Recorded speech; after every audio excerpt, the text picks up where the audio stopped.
Iya, Shalom. Selamat pagi Bapak Ibu. Bagaimana kabarnya pagi hari ini? Luar biasa, puji Tuhan. Yuk mari kita sama-sama kembali belajar firman Tuhan. Apa yang menjadi pesan buat kita semua di minggu ini. Kita sudah sama-sama mendengarkannya pada waktu hari Selasa kemarin ya. Judulnya adalah jangan melemahkan hati orang. Ya. Jangan melemahkan hati orang. Nah, Bapak Gembala kemarin sudah sampaikan, sudah memaparkannya, menjelaskannya buat kita semua. Dan tentunya lewat pesan ini, ya kita diingatkan untuk ayo kita cek dan recheck lagi. Inilah saatnya kita mengevaluasi, ya mengevaluasi kembali diri kita masing-masing, ya. Karena mungkin saja tanpa disadari, ya, tanpa kita sadari, mungkin aja kita sudah melemahkan orang lain, ya. Atau mungkin kemarin Bapak Gembala bilang, mungkin kita nggak sadar, aku nggak pernah kok melemahkan hati orang. Nah ini nggak ada salah, kita evaluasi kembali, kita introspeksi, ya. Jadi kalau pesan ini datang buat kita di minggu ini, artinya kan pasti Tuhan punya tujuan. Tuhan ingatkan ya buat kita semua. Nah, buat Bapak Ibu yang waktu hari Selasa belum mendengar pesan Tuhan ini ya, tidak bosan-bosannya saya kembali mengingatkan ya bagi Bapak Ibu yang belum mendengarkan pesan ini untuk buka di YouTube. Ya, dengarkan kembali atau bisa juga buka di aplikasi RDMB supaya bisa terus mengikuti tuntunan Tuhan ya. Nah, buat saya pribadi ketika saya sedang mempersiapkan pesan Tuhan yang kita terima minggu ini, saya coba memahami kembali ya pesan-pesan Tuhan dari minggu-minggu sebelumnya, bahkan dari akhir bulan Maret ya, kita diingatkan oleh Tuhan, sadari bahwa Tuhan lagi melakukan sesuatu. Nah, kemudian pesan-pesan Tuhan di minggu-minggu berikutnya itu banyak sekali mengingatkan kita berbicara tentang bagaimana kita harus bersikap, ya karakter-karakter apa yang harus dimiliki sebagai orang-orang percaya, ya. Kita kan diingatkan untuk tangkas, ya, menjadi orang yang tangkas di dalam apa? Di dalam menghadapi segala ancaman si jahat. Kita juga harus menjadi orang-orang yang punya kekuatan, ya, untuk berdiri di atas kebenaran, ya, menegakkan kebenaran. Kemudian juga kita minggu lalu diingatkan untuk harus punya kegigihan dan tidak menjadi lelah. Artinya kan ada hal-hal yang begitu banyak Tuhan ajarkan. Dan minggu ini Tuhan ingatkan, jangan melemahkan hati orang. Wah, ini berarti terus berbicara tentang hal-hal apa yang harus terus kita evaluasi ya di dalam kehidupan kita sebagai anak-anak Tuhan. Ya. Nah, pesan Tuhannya kan kemarin kita sudah juga dengarkan dari Saudara Marwin kembali mengingatkan kembali. Gak ada salahnya kita dengar kembali ya. Tuhan mau kita menjadi orang percaya yang senantiasa memberikan semangat dan memberikan inspirasi kepada banyak orang dan bukan sebaliknya. Ya. Tuhan tidak mau kita menjadi orang percaya yang menyurutkan semangat orang lain atau membuat orang lain itu jadi enggan. Ya. Kemarin kita sudah mendengar apa yang disampaikan Bapak Gembala tentang menyurutkan hati itu seperti apa sih. Ini bukan berbicara tentang kata-kata yang melemahkan saja, tapi juga lewat keputusan-keputusan yang kita ambil, ya. Atau juga lewat sikap, ya, lewat sikap yang mungkin kita jalani, kita hidupi, ya. Nah, di mana mungkin tanpa disadari ternyata keputusan itu bisa saja membuat orang menjadi enggan hatinya, ya. Nah, jadi makanya tadi di awal saya ingatkan, ini saatnya kita terus mengevaluasi, ya, supaya kita bisa terus ya membuka hati kita untuk mau dikoreksi, ya seperti itu. Nah, dua hal yang kemarin sudah disampaikan Bapak Gembala, jadilah orang percaya memiliki self motivasi, ya self motivation, orang yang bisa memotivasi dirinya sendiri. Memang nggak mudah Bapak Ibu. Mengapa saya pernah mengalami, ya saya bersama dengan istri pernah mengalami.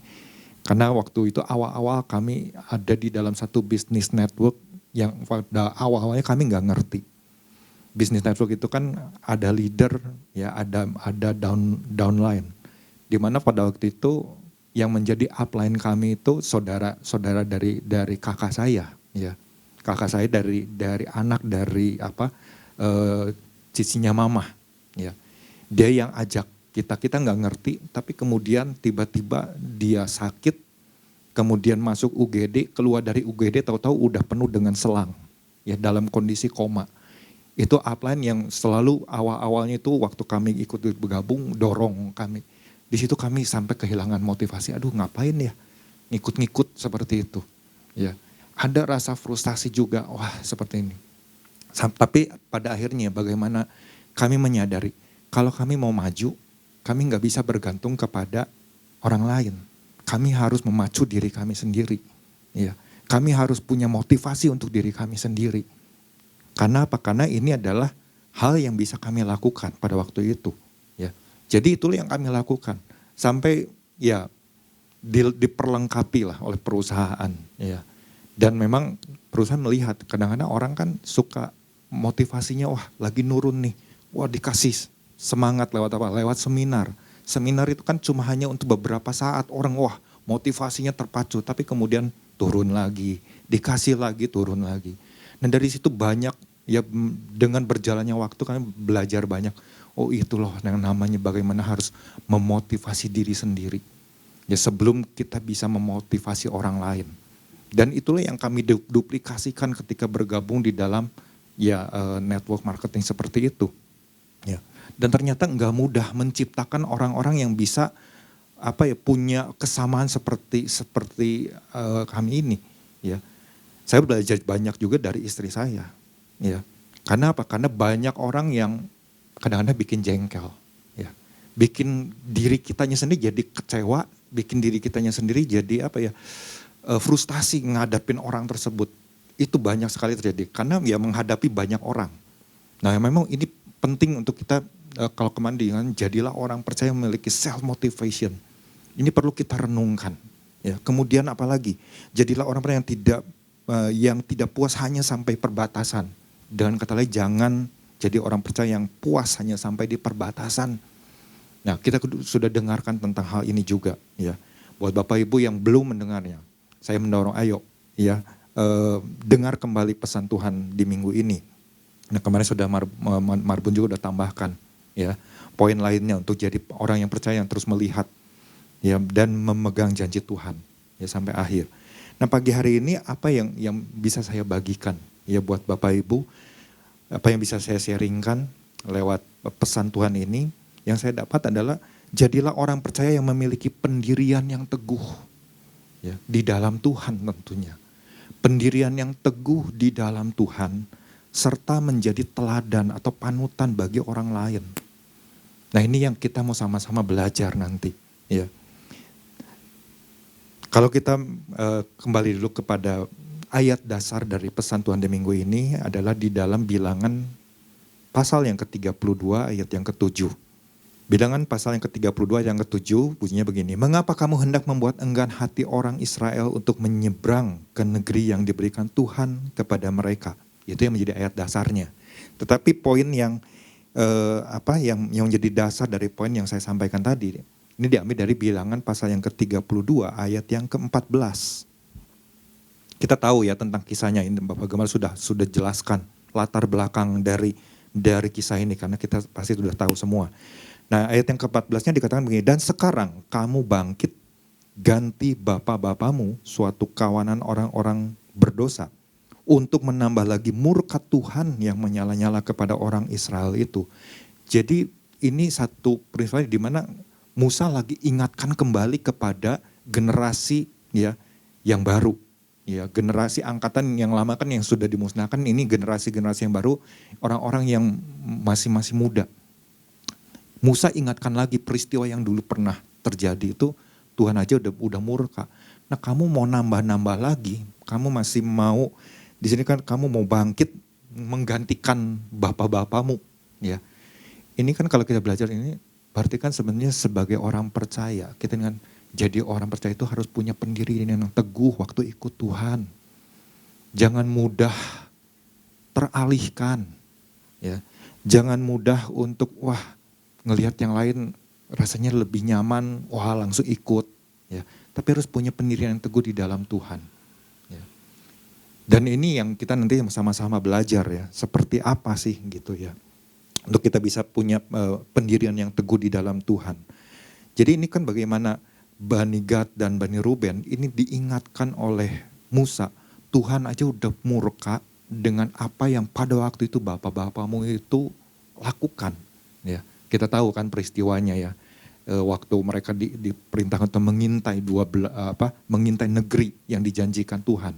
Tapi 10 orang kasih laporan yang membuat banyak orang bangsa pada waktu itu menangis.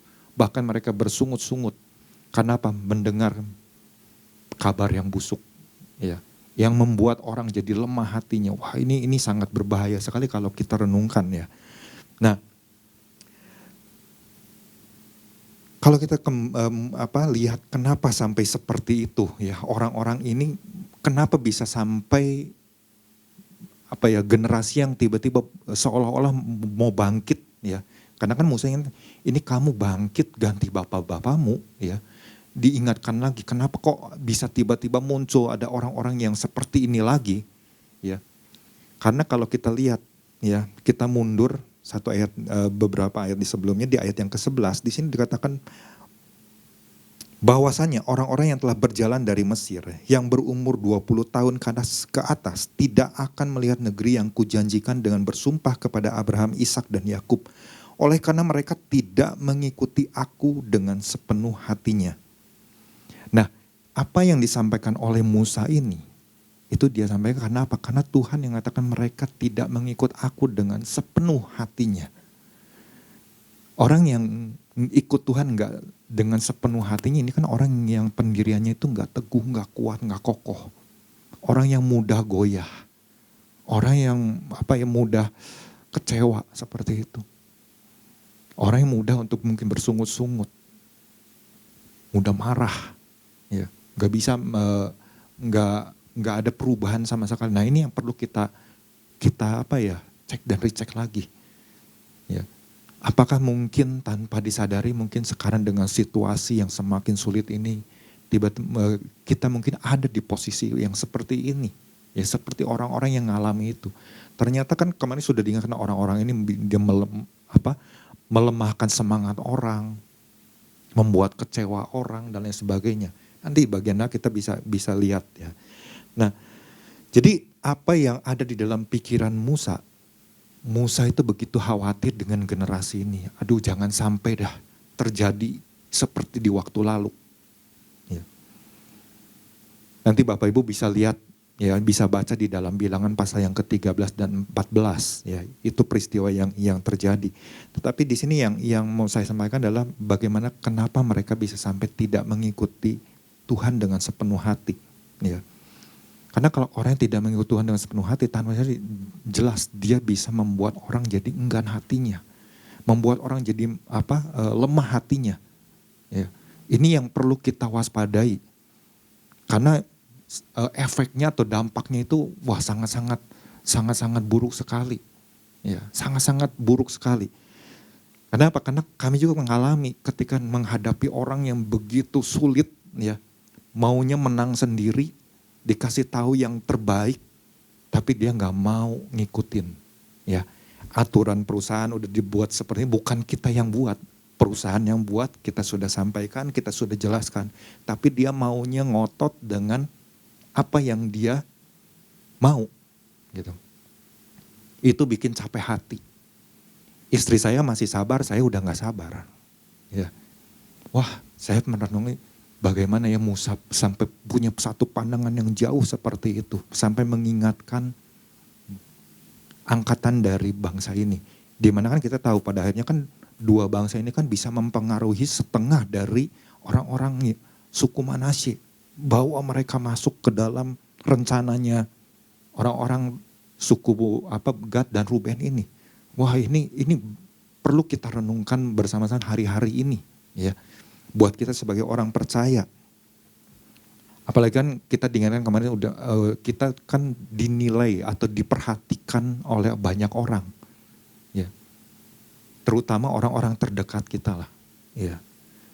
Kita selalu diperhatikan. Nah, artinya kan hal-hal apa yang kita tinggalkan buat generasi di bawah kita. Ya buat anak-anak, ya buat keluarga yang punya anak-anak. Apa nilai-nilai apa yang terus kita tanamkan buat anak-anak. Kalau kita lihat generasi sekarang kan begitu mudahnya orang melakukan hal-hal yang semena-mena. Ya. Ketika disakiti orang, wah udah hajar aja, pukulin aja, ya, bunuh saja. Ya. Seperti itu. Dan kita melihat, ya banyak melihat kejadian-kejadian di bangsa ini. Begitu mudahnya generasi ini mereka nggak punya satu pendirian yang kokoh untuk berdiri di atas kebenaran firman. Ya, apalagi kalau orang yang belum di dalam Tuhan, ya, kita bisa melihat hal tersebut. Jadi, ketika saya coba untuk menggali, ya, kenapa nih mereka sampai tidak mengikuti Tuhan dengan sepenuhnya? Karena kan ini Tuhan sendiri yang katakan, ya. Tapi beda dengan apa yang Tuhan sampaikan, beda dengan yang namanya Kaleb, beda dengan yang namanya Yosua, ya. Mereka ikut aku dengan sepenuh hati, ya. Nah, kemarin kan sudah dijelaskan, ya. Jadi yang saya ingin coba untuk sampaikan, gimana nih kenapa orang sampai tidak mengikuti Tuhan dengan sepenuh hati? Adalah karena dampak-dampaknya, gitu ya. Ini dampak-dampaknya itu bisa membuat mereka orang-orang ini jadi awalnya tertarik. Ya, ketika ibaratnya gini, waktu dengar janji Tuhan, engkau akan aku bawa masuk ke tanah perjanjian. Wah, orang begitu tertarik. Yes, kita akan punya tanah yang baru. Kita akan punya wilayah yang baru. Wah, mereka tertarik. Tetapi di tengah perjalanan, ternyata ada kelompok orang-orang yang justru membuat orang-orang yang tadinya tertarik itu menjadi tidak tertarik. Ini kan kadang-kadang kita juga sering kali menemui mungkin di komunitas-komunitas. Ya. Yang kemudian membuat jadi lemah ya. Ya iya ya. Ngapain ya di kesana gitu ya. Atau juga karena ini saya melihatnya membandingkan dengan terjemahan Alkitab lainnya, baik itu di dalam bahasa Inggris atau di dalam terjemahan lama dan lain sebagainya ya. Jadi saya mengambil beberapa hal. Ini orang-orang yang membuat mereka jadi tidak tertarik, membuat mereka not interested gitu, kata seperti itu. Kemudian kelompok ini juga orang-orang yang nggak mengikut Tuhan dengan sepenuh hati ini bisa jadi menjadi orang-orang yang punya pikiran bagaimana caranya bisa membuat mereka itu jadi kecewa. Betapa bahayanya ya kalau kita menjadi orang yang nggak dengan sepenuh hati ikut Tuhan. Orang yang mudah goyah bisa membuat mudah orang jadi kecewa. Karena apa? Karena perkataan, karena perbuatan yang kita sodorkan. Ya. Kemudian juga orang yang tadinya punya kepercayaan diri dibuat jadi nggak percaya diri. Itu orang-orang yang tidak dengan sepenuh hati ikut Tuhan. Wow, saya pikir ini kalau kita biarkan seperti ini, makanya Tuhan ingatkan jangan jadi orang yang jangan melemahkan hati orang. Ini kalau kita nggak coba untuk pahami, wah kita nggak mengintrospeksi diri kita. Ini mungkin tanpa kita sadari, oh ternyata saya sudah membuat orang-orang jadi kehilangan kepercayaan diri ya. Ya. Atau juga orang-orang ini, ya, orang-orang yang bisa membuat orang itu jadi berubah setia, menjadi orang-orang yang udah nggak usah nurut lagi sama perintah-perintah Tuhan. Aturan-aturan Tuhan, ketetapan-ketetapan Tuhan. Wah pengajaran di sana terlalu sulit. Udah nggak usah ikutin yang kayak begitu. Kita hidup udah bebas, merdeka dan sebagainya. Nah orang-orang seperti ini justru yang bisa melemahkan hati orang. Ya. Atau bisa bikin orang jadi frustasi. Ya, seperti yang pernah kami alami tersebut. Kami pernah ada di titik itu karena orang tersebut. Ya.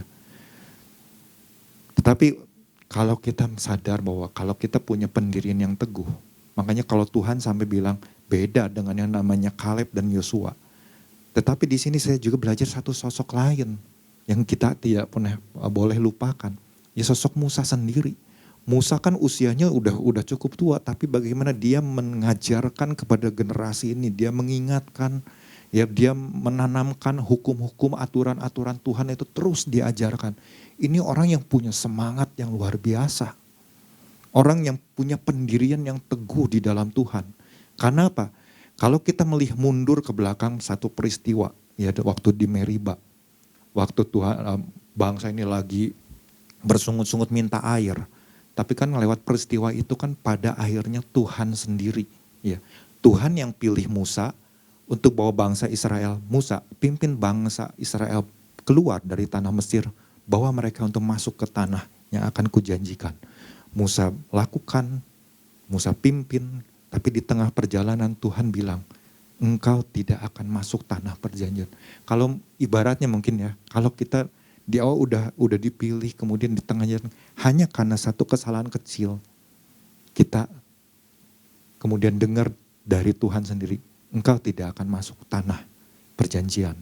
Karena engkau tidak menghormati kekudusanku. Waduh, mungkin kalau pada waktu itu, seorang Musa nggak punya pendirian yang teguh, ya, dia mungkin ngapain capek-capek, aku nyelesain tujuannya Tuhan, udah aja, ya. Toh aku nggak akan masuk tanah perjanjian. Tapi beda, buat seorang Musa, dia mengajarkan banyak hal, nilai-nilai yang luar biasa kepada generasi-generasi di bawahnya, termasuk untuk Yosua dan Kaleb, sampai akhirnya muncullah sosok Yosua dan Kaleb, orang yang dengan sepenuh hati ikut Tuhan. Ya. Nah, inilah yang kita sama-sama belajar, ya. Dan apa yang Musa ajarkan itu kan itu harus menjadi teladan buat mereka. Mereka harus bisa melihat sosok dari seorang Musa ini. Dia orang yang usianya udah cukup tua, tapi dia ingatkan, dia punya pandangan yang jauh ke depan, kekhawatiran dia terhadap bangsa ini, dan terjadilah, ya. Apa yang dikhawatirkan itu kan terjadilah. Kemarin kita dengar dari Bapak Gembala tentang Bani Ruben dan Gad ini, itu kan udah nggak ada lagi ceritanya, ya, seperti hilang begitu aja. Banyak orang-orang yang nggak tahu, mungkin berpindah kepercayaannya dan sebagainya.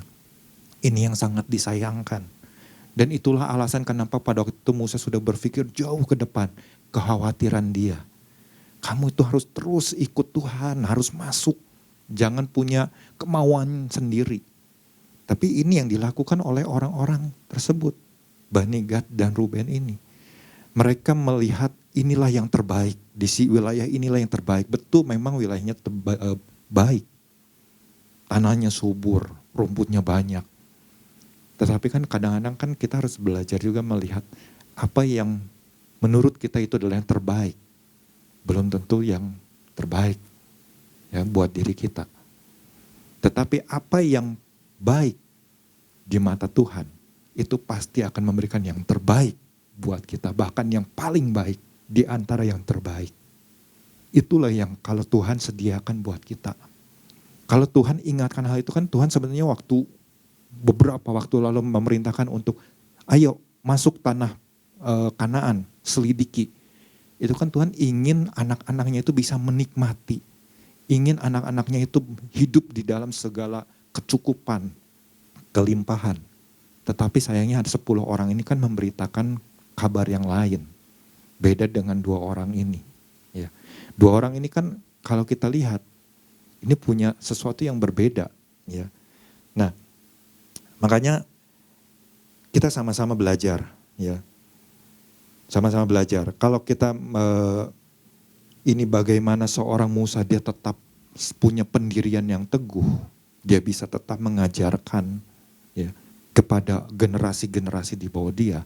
Ini sesuatu hal yang harus kita juga belajar sama-sama. Ya. Karena kalau kita lihat mereka, orang-orang ini, bangsa ini kan sampai memahitkan hatinya Musa loh. Memahitkan kan berarti membuat Musa itu jadi lemah hatinya sebetulnya. Tapi bagaimana Musa bisa tetap punya pendirian yang teguh di dalam Tuhan. Dan waktu dia memutuskan itu, dia juga berpikir, tetap saya harus jadi teladan buat mereka. Saya nggak bisa seolah di sini saya seolah baik, tapi di belakang saya seolah bersungut-sungut, marah sama Tuhan, kecewa sama Tuhan. Enggak, dia menyelesaikan tugasnya dengan baik sampai kepada akhirnya. Ya. Walaupun dia tahu dia nggak akan masuk ke tanah perjanjian, tetapi kan waktu di akhir itu kan bagaimana Tuhan izinkan Musa coba engkau lihat, itulah tanah yang akan kuberikan kepada mereka, tapi engkau nggak akan masuk. Tuhan sampai kasih satu kesempatan biar Musa lihatlah, pandanglah, itulah tanah yang penuh dengan susu dan madu yang akan kuberikan kepada mereka. Nah di situ hati Musa tuh, ya saya membayangkan sedih sih pasti ada ya. Tapi bagaimana mungkin dia punya satu eh, kelegaan hati. Oh, begitu luar biasanya engkau. Artinya bagaimana dia bisa belajar mengucap syukur. Karena dia sudah menyelesaikan tugasnya, bagiannya. Mempersiapkan generasi ini. Cuma sayangnya kan Bani Gad dan Ruben tetap pada pendirian mereka. Untuk memilih tanah yang mereka anggap itu adalah yang terbaik. Jadi Musa ya udah, kalau memang itu udah pilihanmu ya udah. Ya. Musa cuma mengingatkan. Tapi sayangnya memang nggak diikuti. Ya. Karena apa ya? Karena mungkin banyak hal terjadi yang membuat generasi ini, sebagian dari generasi ini frustasi. Ya. Sehingga mempengaruhi setengah dari suku Manasye ini. Ya. Kita kembali waktu tadi kita berpikir, inilah yang terbaik. Ya, ini yang terbaik. Inilah jalan yang terbaik, inilah keputusan yang terbaik. Tapi kan kalau kita melihat mungkin beberapa kisah ke belakang, bagaimana waktu Lot berpikir, wah inilah Sodom dan Gomora, kelihatannya dia lokasinya ini di Sodom ini baik. Ya. Tapi kan itu hanya dilihat dari pandangan mata jasmani. Waktu Ishak mencoba keluar dari tanah di mana dia tinggal untuk dia pergi ke Mesir. Tuhan kan langsung berfirman, jangan kau pergi. Pada waktu mungkin Isa memutuskan kalau dia pergi itu adalah hal yang terbaik. Di sana pasti gak akan ada kelaparan. Tetapi kan Tuhan bilang, engkau jangan pergi, engkau tetap di sini. Ya. Dan apa yang kita bisa lihat, seperti yang saya katakan tadi, kalau Tuhan katakan, Tuhan sediakan yang baik, yang kita terima itu pasti adalah yang terbaik. Ya. Kita bisa lihat apa yang terjadi di dalam kehidupan Ishak. Dia diberkati, ya, luar biasa, makin kaya. Karena apa? Karena Tuhan sediakan yang terbaik di antara yang paling baik. Ya. Itu yang kita bisa belajar. Nah, dari sini kita belajar ada hal-hal, kalau tadi kita melihat, ternyata bahayanya ya kalau kita bisa menjadi orang yang melemahkan hati orang. Menjadi orang yang seperti itu, menjadi kaki tangannya si jahat. Tentu kita pasti memilih, saya nggak mau jadi kaki tangannya si jahat. Jadi apa yang harus kita miliki? Apa yang harus kita kembangkan? Sikap apa yang harus kita kembangkan supaya kita punya pendirian yang teguh di dalam Tuhan dan bisa menjadi panutan bagi orang. Ya. Ini yang saya dapat yang poin dari satu A ini adalah kita harus punya mentalitas yang kuat. Mentalitas yang kuat itu terjadi lewat proses demi proses.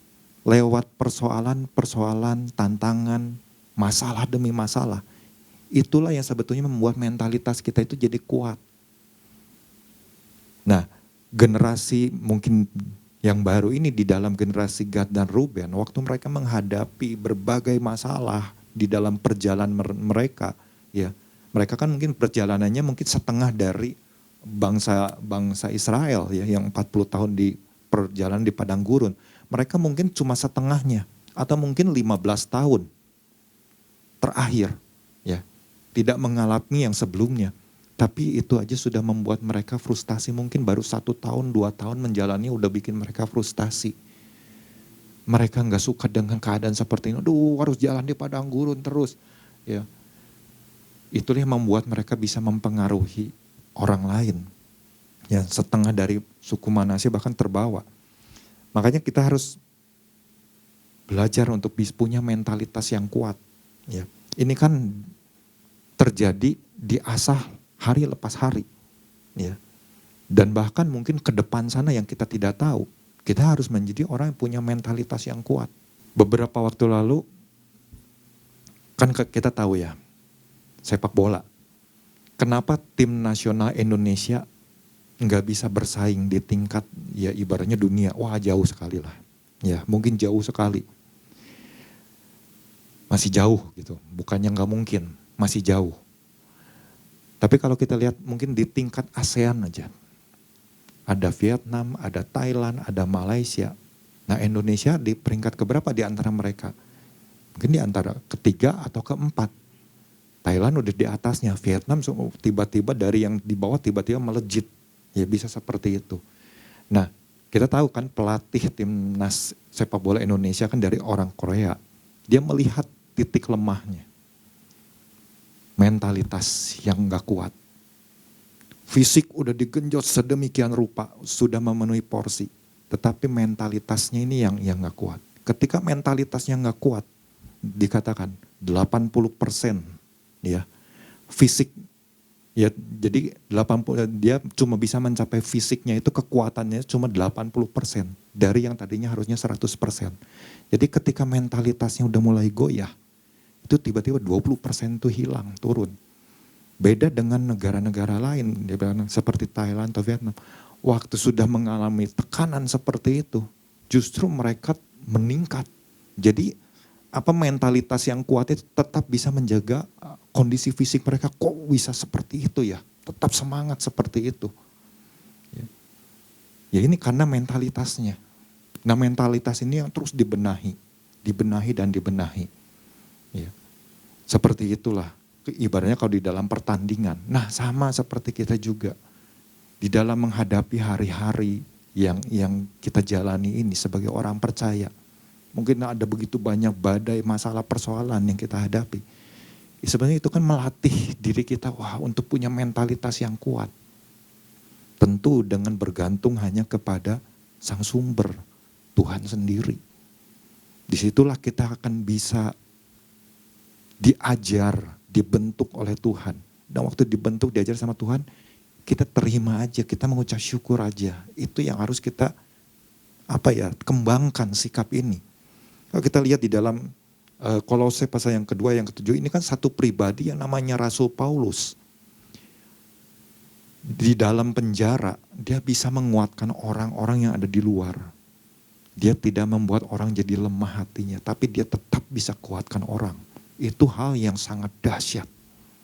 Kita belajar, ya. Dia banyak menguatkan jemaat-jemaat, baik itu di Galatia, di Efesus, di Kolose, di Korintus, di Roma, ya. Dia ingatkan begitu banyak ya anak-anak rohaninya. Salah satunya di dalam Kolose pasal yang kedua yang ketujuh dikatakan begini. Hendaklah kamu berakar di dalam Dia dan dibangun di atas Dia. Ini yang menarik, berakar di dalam Dia dan dibangun di atas Dia.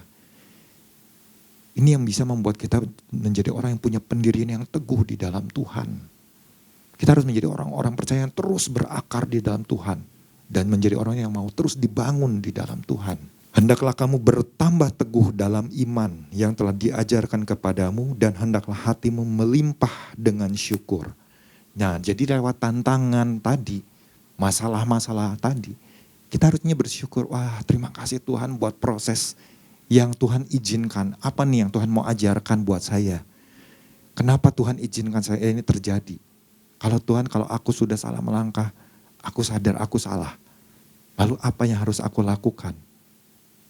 Apa yang Tuhan bisa tolong aku? Wah, ini kan luar biasa waktu kita punya percakapan seperti itu ya. Ini yang luar biasa. Ya. Jadi mentalitas yang kuat ini begitu penting. Ya, ini begitu penting sekali untuk kita kembangkan ya di dalam kehidupan kita hari lepas hari. Ya. Nah, lalu yang hal lainnya, yang poin lainnya yang bisa kita kembangkan ya. Saya cuma bagikan dua hal aja. Yang pertama mentalitas yang kuat. Kalau kita ingin punya pendirian yang teguh, kita harus punya mentalitas yang kuat. Yang kedua adalah tidak mudah teralihkan. Ya, tidak mudah teralihkan, tidak mudah terdistract. Ini yang mungkin sering kali terjadi ya di masa-masa sekarang ini buat kita orang-orang percaya mungkin. Ya. Nah ini kita yang harus belajar kembangkan sikap seperti ini. Sama seperti orang-orang seperti Yosua dan Kaleb, mereka punya banyak masalah kok. Tapi mereka tetap ikut Tuhan dengan sepenuh hati. Artinya tetap fokus sama Tuhan. Enggak terdistract, enggak teralihkan dengan perkara-perkara yang lain. Sama seperti seorang Musa. Waktu dengar, aduh Tuhan engkau enggak izinkan aku bawa masuk. Tapi dia enggak teralihkan dengan perkataan Tuhan. Dia tetap fokus kerjakan, oke Tuhan. Kalau memang itu yang menjadi kehendak-Mu, aku akan tetap ikut Engkau. Aku akan lakukan apa yang harus aku lakukan untuk bangsa ini. Nah itu yang menjadi fokus dari seorang Musa. Ya. Dia ajarkan terus. Dia ingatkan terus. Ya, di dalam kitab Ulangan kan itu begitu banyak. Ya, Musa mengingatkannya. Ya, dan harus terus fokus. Bagaimana pemazmur katakan, mataku tetap terarah kepada Tuhan sebab Ia mengeluarkan kakiku dari jaring. Jadi lewat masalah demi masalah, tapi mata dia tetap terfokus hanya kepada Tuhan, terarah hanya kepada Tuhan. Ini yang harus kita latih, ya 2 hal ini aja yang coba yang mungkin ya secara sederhana bisa kita lakukan di hari-hari sekarang ini. Apakah kita punya mentalitas yang kuat waktu kita hadapi berbagai masalah? Apakah kita masih fokus sama Tuhan atau udah mulai teralihkan nih? Ya. Karena kan tawaran-tawaran dunia itu kan begitu luar biasa sekali. Kita sudah diingatkan, iblis itu terus bekerja. Ya. Iblis enggak kehilangan semangatnya, iblis tetap gigih. Ya, makanya kan di Kolose pasal yang kedua yang ayat ke-8, ini yang menjadi dasar firman-Nya untuk yang poin yang 1B-nya ini. Hati-hatilah supaya jangan ada yang menawan kamu dengan filsafatnya yang kosong dan palsu, menurut ajaran turun-temurun dan roh-roh dunia, tetapi tidak menurut Kristus. Ya. Jadi bagaimana kita harus berpegang teguh di dalam Kristus. Jangan sampai kita teralihkan atau ada hal-hal lain yang menawan, dikatakan ya, supaya jangan ada yang menawan kamu dengan filsafatnya. Ya. Dengan ajaran-ajaran yang palsu, ya, dengan hal-hal yang kosong, ya mungkin dongeng-dongeng dan lain sebagainya, ya ajaran turun-temurun, atau juga dikatakan roh-roh dunia. Ya. Tapi beda dengan Kristus, makanya kita harus berpegang kepada Kristus. Kita harus berakar, bertumbuh ya di dalam Tuhan. Bertambah teguh di dalam iman. Karenanya inilah ya yang bisa saya bagikan pagi hari ini buat Bapak Ibu. Ayo kita sama-sama ya melakukannya ketika Tuhan ingatkan jangan melemahkan hati orang. Oh berarti ada hal lain lagi yang harus kita lakukan. Dan ini yang bisa saya bagikan. Miliki pendirian yang teguh dalam Tuhan serta jadi panutan teladan bagi orang lain. Ya dengan memiliki mentalitas yang kuat dan juga tidak mudah teralihkan tapi tetap fokus kepada Tuhan. Tuhan Yesus memberkati.